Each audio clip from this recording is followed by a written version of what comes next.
Hey guys, this is Shikha and welcome back to my YouTube channel Chevy Chemistry Classes. So guys, आज की video हर एक JEE और NEET aspirant के लिए बहुत ज़्यादा इम्पॉर्टेंट है क्योंकि आज इस वीडियो में मैं डिस्कस करने वाली हूँ कि आपको अपना एग्ज़ाम किस तरीके से अटेम्प्ट करना चाहिए, क्या सीक्वेंस रहना चाहिए और आपको अपने एग्जाम से जस्ट पहले क्या क्या चीज़ें करने की ज़रूरत है। तो ये सारी चीज़ें आज मैं इस वीडियो में कवर करूंगी। बट वीडियो स्टार्ट करने से पहले मेक श्योर आप चैनल को सब्सक्राइब ज़रूर कर दें, वीडियो को लाइक करें और इसे ज़्यादा से ज़्यादा शेयर ज़रूर करें। तो चलिए स्टूडेंट्स स्टार्ट करते हैं। देखिए, सबसे पहली टिप जो मैं आपको देना चाहूँगी, ये शायद आपको रिपीटेड लगे क्योंकि ये मैंने पिछली वीडियो में भी बोला था, बट अगेन ये बहुत ज़्यादा इंपॉर्टेंट पॉइंट है तो मैं इस वीडियो में भी इंक्लूड करूँगी कि जब भी आपका एग्ज़ाम हो उससे एक दिन पहले आप 8 आवर्स का स्लिप ज़रूर लें। देखिए, आपका माइंड ना फ्रेश होना बहुत ज़रूरी है।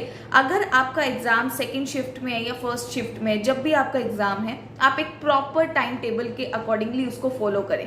जैसे कि अगर आप रात में 9 o'clock सो रहे हैं तो कोशिश कीजिए 5 o'clock आप उठ जाएं, ठीक है। और 5 o'clock उठ करके 10 मिनट्स आप मेडिटेशन करें। उस दिन पे ये मेडिटेशन का बहुत ज़्यादा इम्पोर्टेंस है। ऐसा क्यों है बच्चे, ये भी मैं आपको बता देती हूँ। क्योंकि देखिए, जब भी हम एंजाइटी में होते हैं, जब भी हमें अपने माइंड पे प्रेशर फील हो रहा होता है, हमें स्ट्रेस होता है या फिर हम नर्वसनेस में होते हैं, तो वो सारी चीज़ें हमें कहीं ना कहीं हमारे रिजल्ट को डाउन कर देती हैं।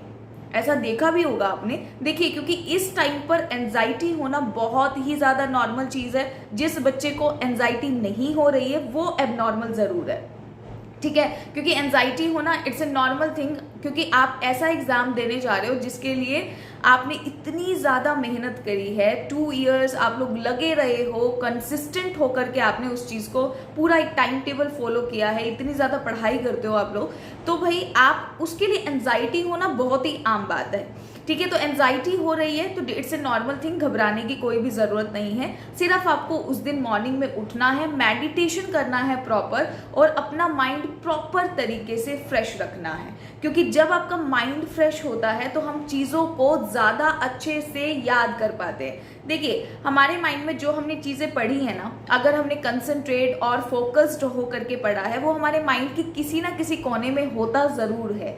ये तो हम सबको पता है। क्योंकि आप देखोगे कई बार हमें ना, जब टीचर आगे बैठा होता है और कई बार हमसे क्वेश्चन या वाइवा चल रहा होता है, तो हमें एट द टाइम सब कुछ याद नहीं होता और जैसे ही टीचर की शक्ल हटती है ना वहाँ से, तो आप कहोगे अरे ये मुझे आता था लेकिन मैं मैम की शक्ल या सर की शक्ल देखकर भूल गया। ऐसा होता है ना बहुत बार आप लोगों के साथ। तो वो एंजाइटी ही होती है, यानी कि आपको आंसर आता था लेकिन जब आपने टीचर की शक्ल देखी, टीचर का फेस देखा, आपको ऐसा लगा अगर मैंने गलत बोल दिया तो फिर क्या होगा, ठीक है। मतलब आपका माइंड प्रेशर में हो गया या फिर आपको एंजाइटी हो गई, नर्वसनेस हो गई, बहुत बच्चे घबरा जाते हैं। उस वजह से हमारा माइंड उस वक्त पे प्रॉपर काम नहीं कर पाता है।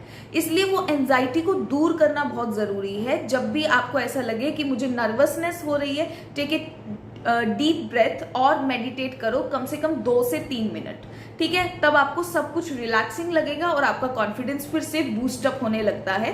तो इसलिए ये सबसे ज़्यादा ज़रूरत वाला पॉइंट है आप सभी लोगों के लिए कि उस दिन सुबह उठ करके मेडिटेशन ज़रूर ज़रूर ज़रूर करें, ठीक है। तो ये हो गया आपके पास पहला पॉइंट। दूसरा पॉइंट मैं आपको कहूँगी, सीक्वेंस वाइज में चल रही हूँ। दूसरा पॉइंट बोलूँगी, जब आप उठ करके तैयार होगे, एक बार अपने आप को पॉजिटिविटी ज़रूर देना मिरर में सामने खड़े होकर के। बहुत कम लोग ये बात कहते हैं, बहुत कम लोग, शायद किसी ने आज तक ये बात आपसे कही, बहुत कम लोगों ने कही होगी, अगर कही भी होगी तो। बट ऐसा मैं करती थी क्योंकि जब भी मैं अपने एग्जाम में बैठती थी मैं बहुत ज़्यादा नर्वस हो जाती थी। बट फिर मैंने बाद में जब रियलाइज़ किया, क्योंकि जब हमारे जब हम MSc एंट्रेंस करने गए या काफ़ी सारे एग्जाम हम लोगों ने दिए, मुझे लगा कि मैं हमेशा क्या करती थी, मैं अपने आप को मिरर में खड़े होकर यही बोलती थी, I can and I will, I can and I will.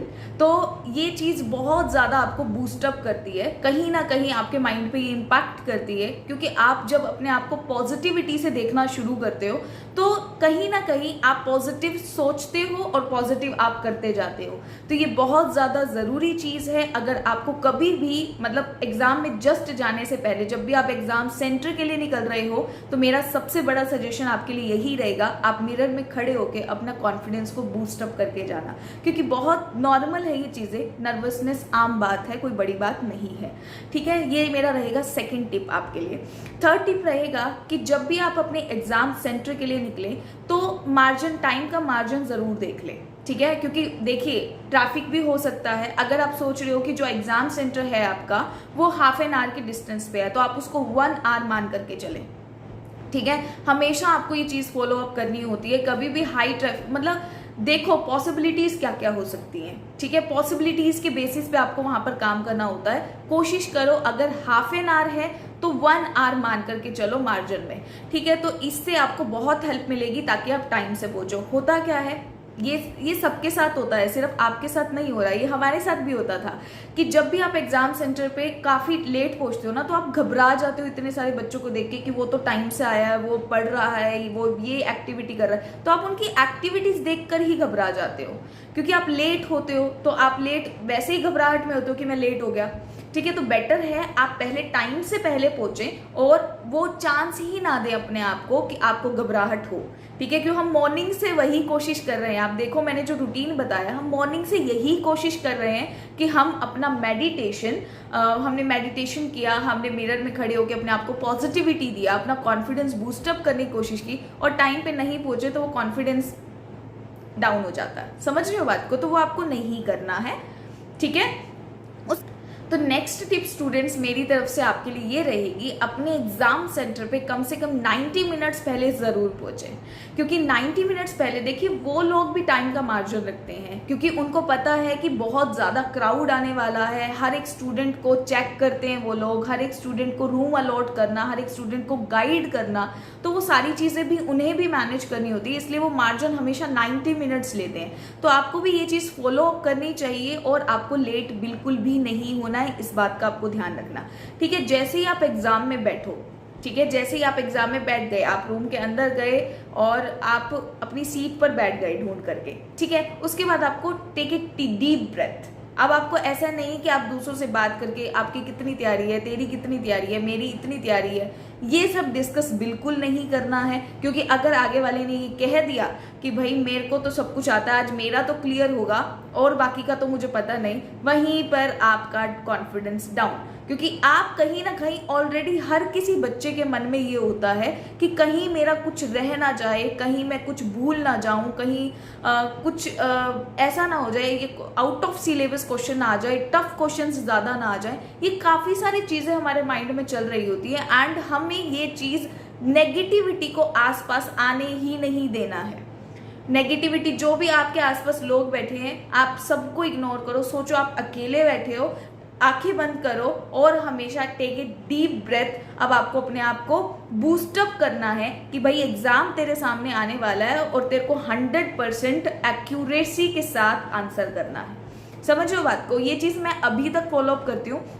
मैं जब भी किसी एग्जाम सेंटर में एग्जाम देने के लिए जाती हूँ, मैं हमेशा कोशिश करती हूँ कि जब तक मेरा एग्जाम ना हो जाए ना, मैं किसी से कुछ डिस्कस नहीं करूँ। क्योंकि अगर नेगेटिविटी थोड़ी सी भी मन में आ गई किसी भी तरीके की, वो नेगेटिविटी मेरा एग्जाम खराब ना कर दे कहीं पर। समझ रहे हो बात को, तो ये चीज़ें आपको बहुत ज़्यादा फॉलो अप करनी है। एग्जाम के बाद भी आपको ये चीज़ करनी है। बहुत सारे बच्चे ना वो आंसर मैच करने लग जाते हैं। ठीक है, एकदम से मत किया करो। ठीक है, थोड़ा सा अपने आप को उस टाइम पे आपका प्रेशर जो होता है ना, वो माइंड प्रेशर बहुत ज़्यादा हाई होता है। एक्चुअल में आप लोग घबराए हुए होते हो, यार कैसा हुआ है, कैसा नहीं हुआ, कितने नंबर आएंगे। फिर आप दोस्तों के साथ डिस्कस करने लगते हो, फिर घर पे आते हो हाइपर हो जाते हो, बुक्स में से मैच करने लगते हो। फिर आप मतलब लाइव सेशंस देखते हो, कहाँ पर लाइव सेशंस चल रहे हैं, फिर आप कोशिश करते हो कि मैं वहाँ से सब कुछ चेक कर लूँ, अपने आंसर्स मैच कर लूँ। एकदम से करने की ज़रूरत नहीं है, एकदम से इतना हाइपर होने की ज़रूरत बिल्कुल नहीं है। यकीन करो, देखो जो अब होना था वो तो हो चुका है। समझ रहे हो बात को, जो होना था, जो आप लगा के आए हो, निशान लगा करके आए हो, वो अब आप लगा के आ चुके हो। अब उस चीज़ के चक्कर में आपको अपना और दिमाग क्यों खराब करना है ना। देखो जिनका एग्जाम बहुत अच्छा हुआ है, जो बहुत ओवर कॉन्फिडेंट होते हैं, कई बच्चे बहुत ज़्यादा कॉन्फिडेंट होते हैं, कई ओवर कॉन्फिडेंट होते हैं। ठीक है, उनका तो हम मतलब उनका तो बिल्कुल सिंपल है कि जो मैं करके आया हूँ, मैंने तो ये क्वेश्चन 20 बार किया था, मेरा तो गलत हो ही नहीं सकता। बट मैंने ये चीज़ ऑब्जर्व की है कि 100 में से अगर मैं बात करूँ तो 70% स्टूडेंट्स ऐसे होते हैं जो बहुत ज़्यादा घबराए हुए होते हैं और उनको अपनी रिजल्ट की टेंशन एग्ज़ाम के जस्ट बाद में शुरू हो जाती है।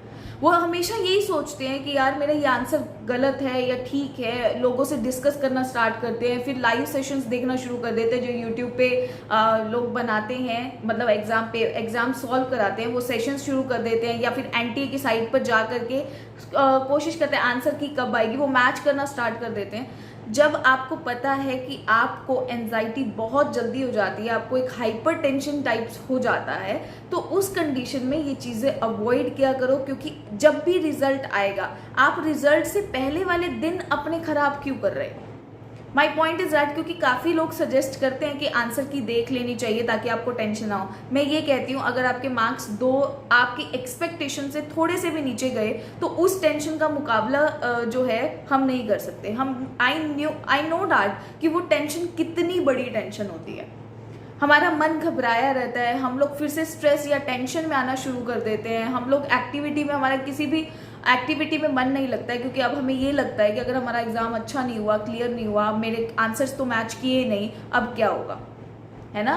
तो ये चीज़ आप अवॉइड करना, ये मेरा पर्सनल सजेशन है, पर्सनल एक्सपीरियंस से बता रही हूँ। क्योंकि अब देखिए, कंसिडर करिए 10 दिन में आपका रिजल्ट आ रहा है, 10 डेज लगेंगे आपको रिजल्ट आने में। मान लो आपका 2 सितंबर को एग्जाम है, तो मान लीजिए 12 को आपको रिजल्ट आने वाला है। आपने 3 को आंसर की मैच कर लिया, आपको पता लगा, कंसिडर आपको पता लगा आपके 20 क्वेश्चंस रॉन्ग हो गए, ठीक है। अब वो जो 3 से यानी 4 सितंबर से जो 12 तक का टाइम है, वो सिर्फ वो बच्चा ही जानता है कि वो बच्चा कैसे उस टेंशन को झेलेगा। समझ रहे हो बात को। ये चीज़ मैं बहुत अच्छे से समझ सकती हूँ डेफिनेटली, क्योंकि उस बच्चे की हालत में बिल्कुल डेफिनेटली, क्योंकि मैं उस फेज से गुजर चुकी हूँ। वो हम किसी को बता भी नहीं सकते, वो हम किसी को जता भी नहीं सकते, आगे वाला समझ भी नहीं सकता, हम उसको समझा भी नहीं सकते। ये चारों ही कंडीशंस हमारे साथ हो जाती हैं एंड लिटरली वो उस केस में हमारे अंदर डिप्रेशन आने के चांसेस भी फिर ज़्यादा हो जाते हैं। ये चीज़ आपको नहीं करनी है, ये चीज़ मैं तो रिकमेंड एटलीस्ट नहीं करूँगी। ये मेरा पर्सनल एक्सपीरियंस है, मुझे भी एंजाइटी हो जाती थी बहुत ज़्यादा। पहले मैं आंसर मैच करने बैठ जाती थी and then my mother suggest me कि डोंट डू दिस, और तब से लेकर आज तक जब भी मैं कोई एग्जाम देती हूँ मैं कभी भी आंसर की बहुत जल्दी मैच नहीं करती। अगर 12 को रिजल्ट आने वाला है तो मैं 11 को ही मैच करती हूँ, ताकि वो टाइम जो है ना वो मुझे बहुत बहुत बहुत कम लगे और बहुत जल्दी पास हो जाए और मेरे पास रिजल्ट आ जाए, ठीक है। तो मैं ये चीज़ हमेशा फॉलो अप करती हूँ, क्योंकि हमें पता है कि हमें नर्वसनेस हो जाती है, हमें टेंशन हो जाती है। तो जब हमें पता है तो हम पता होते हुए वैसा काम क्यों करें जिससे हमें टेंशन हो। समझ रहे हो। तो ये चीज़ ज़रूर फॉलो अप करना, जो काफ़ी सारे स्टूडेंट्स नहीं करते हैं, ठीक है। ये उनके लिए था जिनको एंजाइटी बहुत जल्दी हो जाती है, ठीक है। अगर आप बहुत जल्दी रिकवर कर जाते हो, अगर आपको चीज़ें इतनी ज़्यादा अफेक्ट नहीं करती है, तब आप ये चीज़ कर सकते हो डेफिनेटली। बट अगर आपको बहुत जल्दी एंजाइटी हो जाती है, आपको बहुत जल्दी टेंशन हो जाती है, स्ट्रेस हो जाता है, तो डोंट डू दिस। मेरा यही सजेशन रहेगा आपको। एंड इस सेशन को बच्चे मैं यहीं पर ख़त्म करती हूँ। आई होप आपको ये वाली टिप्स जो है वो बहुत ज़्यादा अच्छी लगेंगी। इसको फॉलो अप करके ज़रूर बताना कमेंट्स में कि आपको ये वीडियो कितनी बेनिफिशियल लगी, ठीक है। क्योंकि मैं वेट करूँगी आपके कमेंट्स का, और मैं हमेशा ही आपके कमेंट्स का वेट करती हूँ, और जहाँ पे पॉसिबल हो मैं आपके रिप्लाई भी ज़रूर करती हूँ। तो देखते हैं आपको ये वीडियो कितनी पसंद आती है। And hit the button like if you really like the video, if you agreed with me, तो ये ज़रूर लाइक करना, वीडियो को शेयर करना, एंड मेक श्योर चैनल को सब्सक्राइब ज़रूर कर देना। मिलते हैं नेक्स्ट वीडियो में। हाँ, एक टॉपिक रह गया, हाउ टू अटेम्प्ट पेपर, वो अभी थोड़ी देर में आपके पास आ जाएगा, तो उसको हम नेक्स्ट वीडियो में कवर करेंगे, ठीक है, क्योंकि ये वीडियो बहुत लॉन्ग हो जाएगी। तो चलिए मिलते हैं नेक्स्ट वीडियो में। Bye bye.